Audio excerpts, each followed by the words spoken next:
पहले वीडियो में हम लोगों ने कॉस्ट ऑफ कैरी के बारे में बात किया था और आज की वीडियो में हम लोग कॉस्ट ऑफ कैरी मॉडल के एजम्पशन के बारे में बात करेंगे। कॉस्ट ऑफ कैरी मॉडल के जो एजम्पशंस है वो बहुत तरीके के हैं।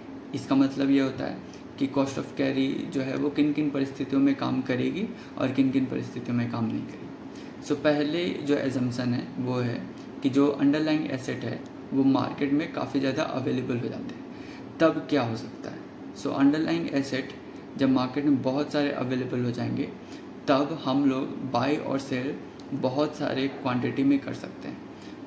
उस वक्त जो है ये एजम्पशन ये रहता है कि कॉस्ट ऑफ कैरी जो है काम नहीं करती। सेकंड जो एसेट है, अगर वो डिमांड सप्लाई में आती है सीजन वाइज, तब वहाँ पे कॉस्ट ऑफ कैरी मॉडल जो है काम नहीं करेगा। कॉस्ट ऑफ कैरी मॉडल क्यों नहीं काम करेगा? क्योंकि ड्रास्टिकली प्राइस जो है वो हाई चली जाती है और ड्रास्टिकली प्राइस जो है लो चली जाती है। अगर एक एग्जांपल देखा जाए तो कमोडिटी, एक एग्रीकल्चर कमोडिटी को देखा जाए, जैसे मान लेते हैं कि आलू के जब सीजन्स आते हैं तब आलू मार्केट में बहुत ज़्यादा हो जाती है और मार्केट में बहुत ज़्यादा आलू होने के कारण उसके जो प्राइजेस हैं वो कम होती जाती है। अब उसी के वाइस वर्सा अगर देखी जाए कि मार्केट में अगर आलू नहीं होगी तब उसके प्राइसेस जो है ज़्यादा होते जाते हैं। तो इसी तरीके से प्राइसेस ड्रास्टिकली अपवर्ड और ड्रास्टिकली लो होते जाते हैं, तब मार्केट में कॉस्ट ऑफ कैरी मॉडल जो है वो काम नहीं करेंगे। थर्ड जो एजम्पशन है कि अगर कोई एसेट को हम स्टोर नहीं कर सकते तो ऑब्वियस है कि जब कोई एसेट को हम स्टोर नहीं कर सकते तो उसको फ्यूचर तक रख भी नहीं सकते और उसके फ्यूचर्स के कॉन्ट्रैक्ट भी नहीं हो सकते। तो अगर फ्यूचर्स के कॉन्ट्रैक्ट नहीं हो सकते तो ऑब्वियस है कि कोई भी उसके कॉस्ट ऑफ कैरी मॉडल को अप्लाई ही नहीं करेगा।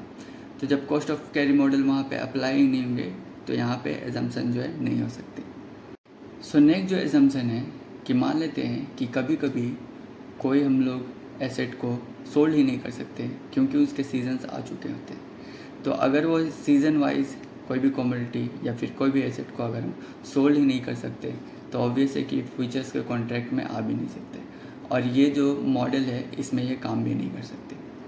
तो ये जो कॉस्ट ऑफ कैरी मॉडल है ये ट्रांजैक्शन फीस और जो टैक्सेस हैं उनके लिए तो अच्छी है क्योंकि इसमें तो ये लगती है, लेकिन मार्जिन्स के लिए अच्छी नहीं है। यहाँ पे फ्यूचर्स के कॉन्ट्रैक्ट में मार्जिन्स अवेलेबल नहीं होते, तो इसीलिए cost of carry model futures contract में उतने ज़्यादा अच्छे नहीं प्रदर्शित हो सकते।